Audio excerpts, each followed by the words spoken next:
आज की कक्षा में आप सभी का स्वागत है।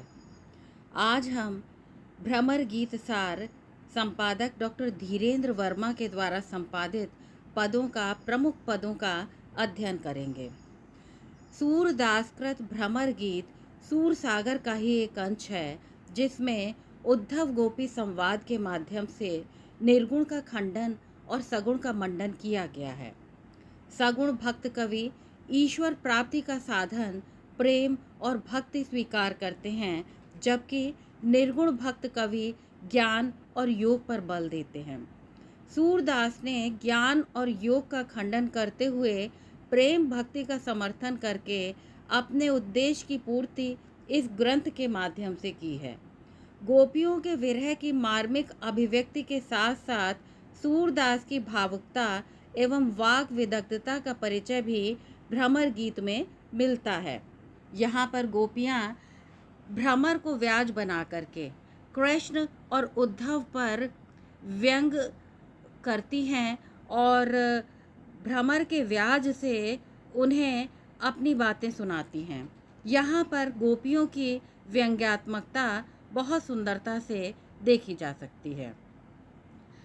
पद इस प्रकार है। उपमा एक न नैन रही, कविजन कहत कहत सब आए, सुधिकर नाही कही। कही चकोर बिधु मुख बिनु जीवत, भ्रमर नहीं उड़ जात। हरिमुख कमल कोश बिछु रहते, ठाले कत ठहरात। ऊधो बधिक व्याध है आए, मृगसम क्यों न पलात। भाग्य जाहि बन सघन श्याम में, जहाँ न को घात। खंजन मन रंजन न होहि ये, कबहु नहीं अकुलात। पंख पसारे न होत चपल गति, हरि समूप मुकुलात। प्रेम न होई कौन विधि कहिए, झूठे ही तन आड़त। सूरदास मीनता कछुएक, जल भरी कबहु न छाड़त।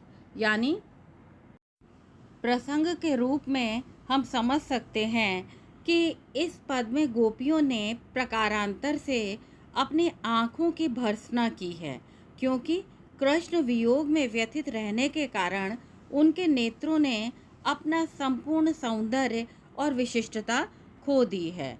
अब वो कहती हैं, उपमा नैन न एक रही, हमारे इन नेत्रों के लिए अब एक भी उपमा उचित प्रतीत नहीं होती, जो कि विभिन्न कवियों द्वारा हमें हमारे नेत्रों को दी गई थीं। कविजन कहत कहत सब आए, यानी कविजन न जाने प्राचीन समय से बहुत से कवियों ने हमारे नेत्रों के लिए न जाने कितने उपमान दिए हैं, लेकिन सुधिकर ना ही कहे। लेकिन भले ही हम कितना भी याद कर लें, अब हमें याद नहीं आता कि हमारे नेत्र उनमें से एक भी उपमा के योग्य हों। यहाँ पर कठिन शब्दों के अर्थ दिए गए हैं और मैं पढ़ाते समय साथ साथ आपको कठिन शब्दों के अर्थ बताती भी जाऊंगी। इसे समझने के लिए हमें बस एक बात ध्यान रखनी है कि यहाँ 6 पॉइंट का आपको ध्यान रखना है, यानी 6 तुलनाएं की गई हैं नेत्रों से। कवियों ने ये आप समझने के लिए समझें कि नेत्रों के लिए जो उपमान दिए हैं, 6 प्रकार के उपमानों की यहाँ पर व्यंजना की गई है, जो कि अब जिनमें से केवल एक अंतिम वाला उपमान शायद कुछ नेत्रों के समीप रहता है। बाकी 5 उपमान अब गोपियों के नेत्रों के लिए कहते हैं कि उचित प्रतीत नहीं होते हैं। तो जहाँ भी इसमें कठिन शब्द आएगा मैं साथ साथ बता दूंगी। तो अगला है, कविजन कहत कहत सब आए, सुधिकर ना ही कही।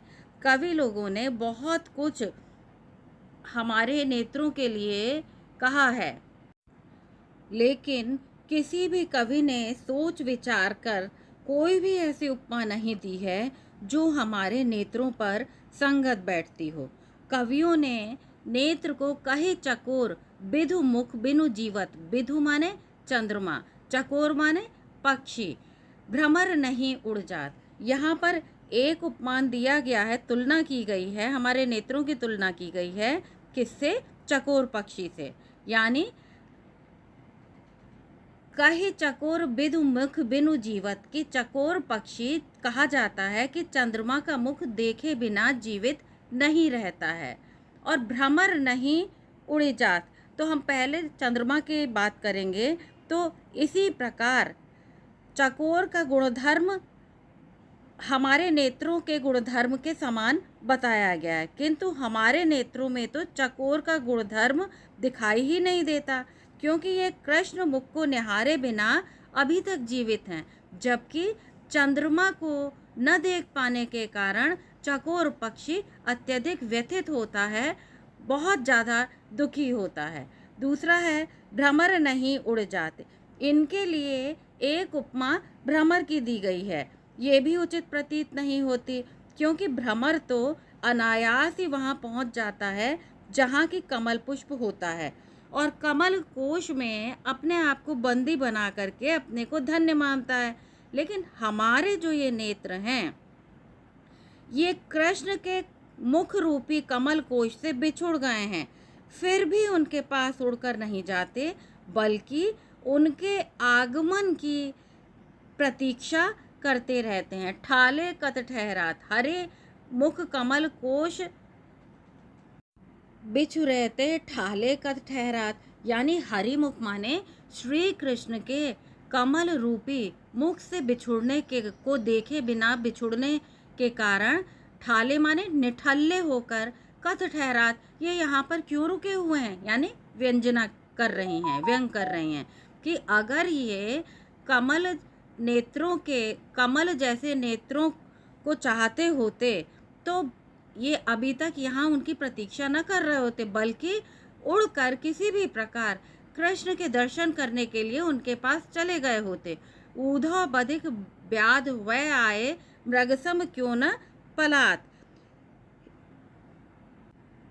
कवि यहाँ पर कह रहे हैं कि बधिक माने शिकारी, मतलब जब कोई शिकारी आता है और उसे कौन देखता है, मृगसम, मृग देख लेता है, यानी जंगल में जब कोई शिकारी आता है और हिरन उसे देख लेता है और उसे देख करके भाग जाता है, तो हमारे नेत्रों की तुलना यहाँ पर किससे की गई है, मृगसम, यानी नेत्रों को हिरन के समान बताया गया है।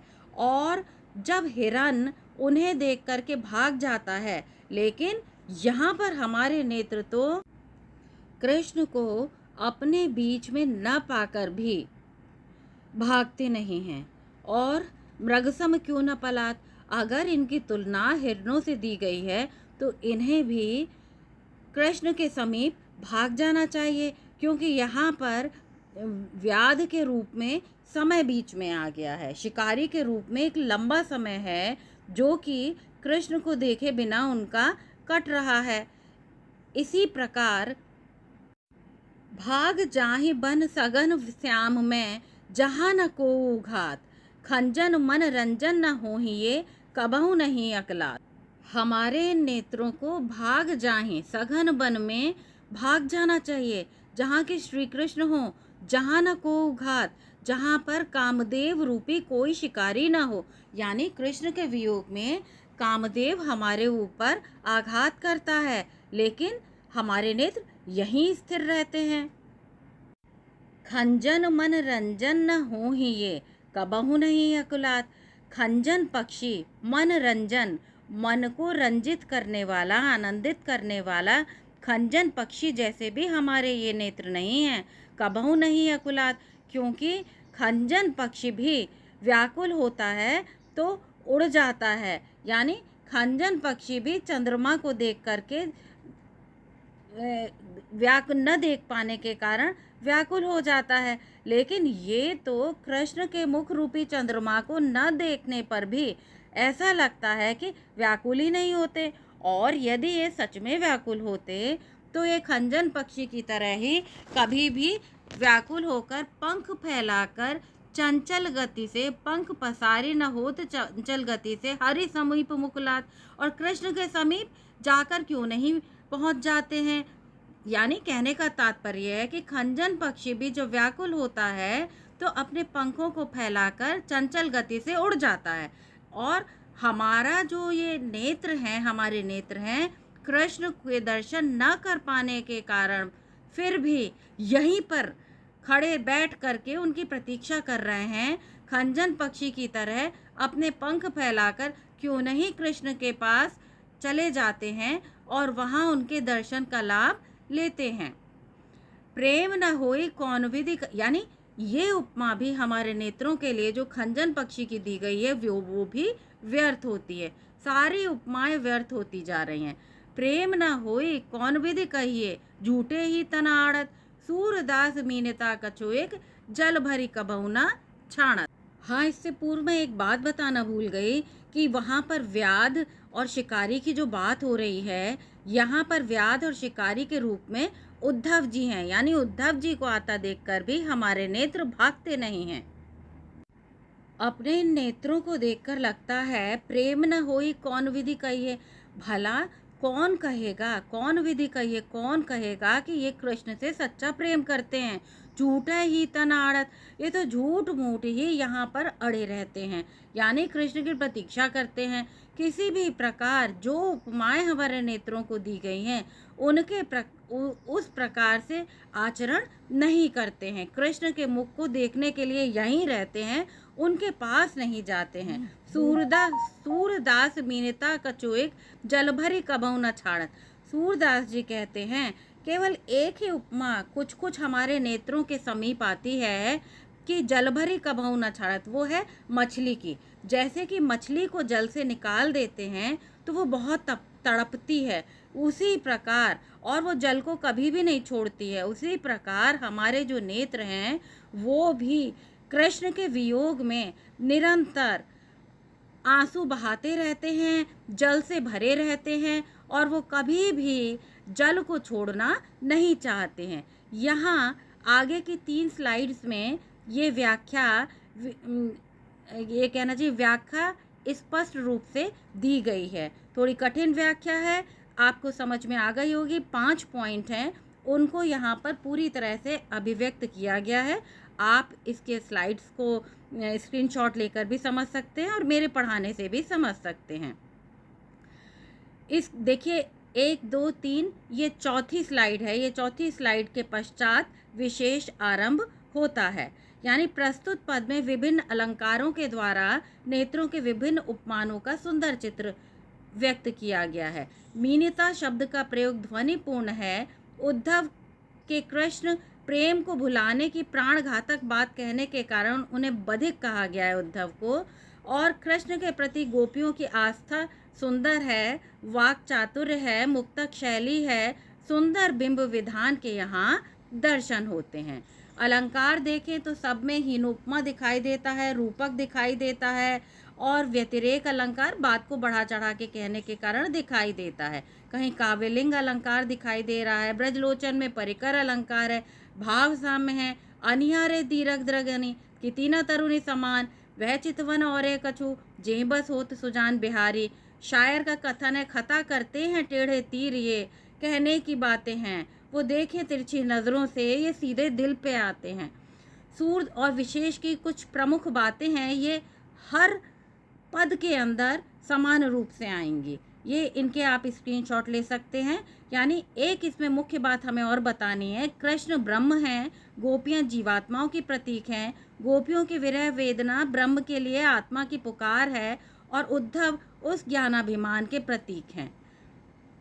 यहाँ पर भाव साम्य के रूप में कुछ बताए गए हैं कथन, जिनका प्रयोग हम स्थान स्थान पर कर सकते हैं, जैसे कि सविधि अगम विचारहि ताते सूर सगुन लीला पद गावे। स्क्रीनशॉट लें, याद करें। धन्यवाद।